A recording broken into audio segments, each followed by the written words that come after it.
What's up guys, my name is Jedicut5 and welcome to the review where Panathinaikos took on Chelsea in the Europa Conference League fixture and Chelsea were managed to become out 4-1 victorious. Before we do get into this review, if you haven't already, please hit that like button, please hit that subscribe button and don't forget to hit that notification button so you never miss a video. So 8 goals from 2 and 2 wins in 2 means Chelsea top the groups in the Europa Conference League. After a professional performance against Greek side Panathinaikos, we find ourselves in a very good kind of space in this competition. The game started off a little bit slow, I have to say. Panathinaikos looked like they was giving a lot in terms of possession and so on and really trying to press the Chelsea defence. Panathinaikos didn't really start the strongest of sides that compared to normal. They did field a few kind of B team players, but at the same time they still seemed up for it. It was one of those games that you didn't really know what was going to happen at that moment in time. Before I do get into the goals and everything else, the actual stats itself were pretty even. We have most possession being 60% compared to 40, 14 shots compared to their 8, passes wise 619 compared to their 414. So statistically it looked like we kind of dominated the game, and in fairness we pretty much did. As I said, the first half was a bit of a strange start in fairness, and we didn't really seem to get the ball rolling until a little bit later. It wasn't until João Felix had a lovely cross from Mikhailo Mudryk put into the box, and he has a really good finish. It's a simple finish nevertheless, but it is a very solid finish to be able to put his side 1-0 up. Going into the second half, it was a little bit the case where the game felt a little bit stale in some regard, but in other ways you knew it could come to life at any moment in time. And a few minutes later, Mikhailo Mudryk got his first goal of the evening, a really well worked goal at the same time, and I feel like he was really working well for it today again.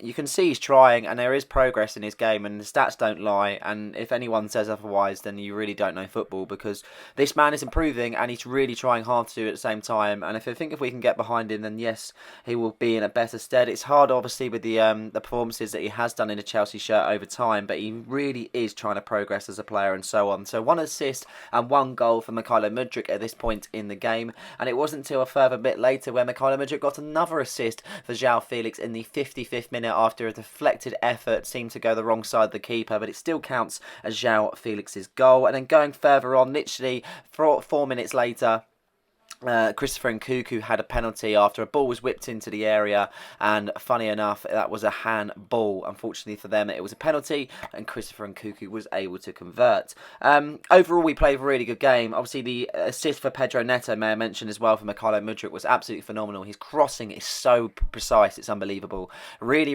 well managed. I was a bit unfortunate, obviously, to concede the goal, obviously, in the 69th minute due to Pellistri. Good ball across the face. It was just a case where a lapse in concentration meant, unfortunately, we were going to concede at that moment in time, and it was just one of those. But overall, I can't really slate it as a game whatsoever. We got the job done, went to a tricky place to play, we got the 3 points, everyone needed to do what they did, and we got 4 goals. 8 goals in 2 games in this particular competition, and 2 wins out of 2 is a great start. Obviously, I think we've got Heidenheim in the next game, and then I think we've got Astana, and we've got Noah, and then we've got Shamrock Rovers. So interesting to see, it has to be said. Going further on into our player ratings, this was the side that were fielded for today. Jorgensen was able to be match fit, didn't really have to do much, couldn't really do much on the goal. I would give him a 6.5 rating. On the left back, it was Cucurella. After coming back off suspension, he found his way back into the side. I do like his inverted role, and I feel like it works. In some places I feel like it doesn't, but in other times it does.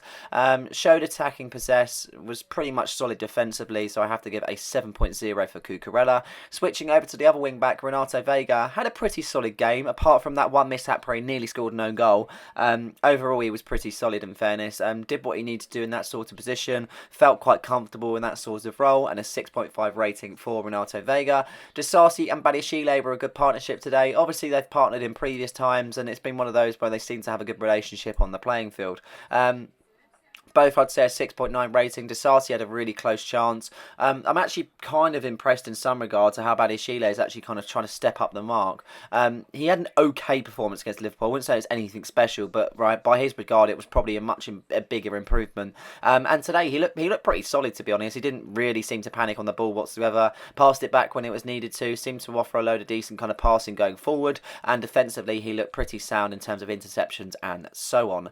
Enzo Fernandez, I would go for a 7. 7.0 rating. I thought he was really trying in the first half, and he was throwing his body in front of a lot of balls, tried to get the team forward, and there was a moment where he nearly did score in the first half after decent effort saved by the Panathinaikos keeper. I couldn't really down the effort whatsoever, and that's what I like to see in players. Passing wise, he looked pretty solid. I would love to see him get a monster goal, to be honest, because I do feel like he has that in them. I just feel sometimes there's just moments that do let him down. Dewsbury Hall, 6.7. I feel like he's one of those players that I don't feel like he does a lot in the team that you really notice, but at the same time he was still trying to get involved. Played a decent amount of flicks on in the midfield in the first half. Felt like he was trying to get in the good positions and try and intercept the ball when needed. Didn't really put a foot wrong, but I don't feel like he's one of those kind of glorified players that you really watch and think that he's a phenomenal player. But if he's doing the job that's needed, then that all that matters for me, and a 6.7 rating for Dewsbury Hall. Mikhailo Mudryk, 8.7. As I mentioned, he's really trying, and it's definitely showing in the stats. He's had a number of assists, and he's got his first goal of the season. I think that's now 5 goals and assists in the season so far. I don't think that's bad whatsoever, and I feel like he is improving as a player. Maresca is definitely putting the time into him, playing when needed, being in competitions that might suit his role a tight better, and that would be an 8.7 for Mikhailo Mudryk. Going on to João Felix after the double in this particular game, I can only but feel like it's so nice to have him back at Chelsea. Hasn't really been blessed with game time as of late. Obviously, it's been hard to get into the side and so on, and Enzo Maresca has been playing a very similar side pretty much most league games. With that being said, he still contributes in the cup form, and he definitely did today with 2 goals. Felt like he had that bit of energy about him and that fight to be able to get into Chelsea's side and kind of put thoughts into Enzo Maresca's head for whether he should be starting. So a 9.0 for João Felix. 2 more players left now. Pedro Neto with an 8.5 rating. Obviously got the assist for Mikhailo Mudryk's effort. I just can't really fault him whatsoever. He looks really energetic. I thought when he came on against Liverpool, he didn't really do too much, but the runs really made me excited of what he could potentially do. There's no doubt in it that there's a player, and I think he's a phenomenal player in itself, and that kind of needs to transfer to league form. But the same, similar to João, hasn't really had the time to really get into the squad and so on, and it's been really hard for him to be chosen as a league starter. Nevertheless, once again in the cup competitions, he's possessed a bit of fight about him, and he's definitely taken everything seriously that comes upon him.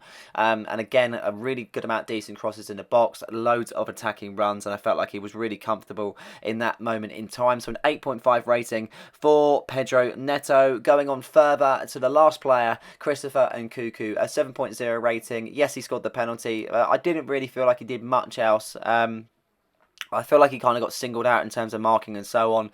Again, he's just a player that's done his job, and that's exactly what we need. Christopher Nkunku has been phenomenal in recent weeks, and he's macked it up with another goal today. Obviously, he was getting the lasers pointed in his eyes, but that didn't seem to faze him whatsoever, and he still was able to convert the penalty kick.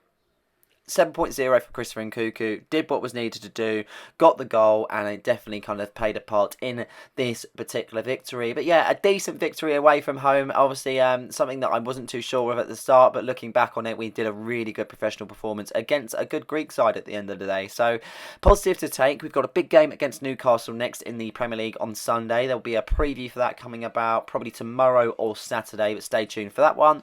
But that is it for now. I hope you guys have enjoyed this. Please like and subscribe for more content, and don't forget to hit that notification button so you never miss a video. Cheers.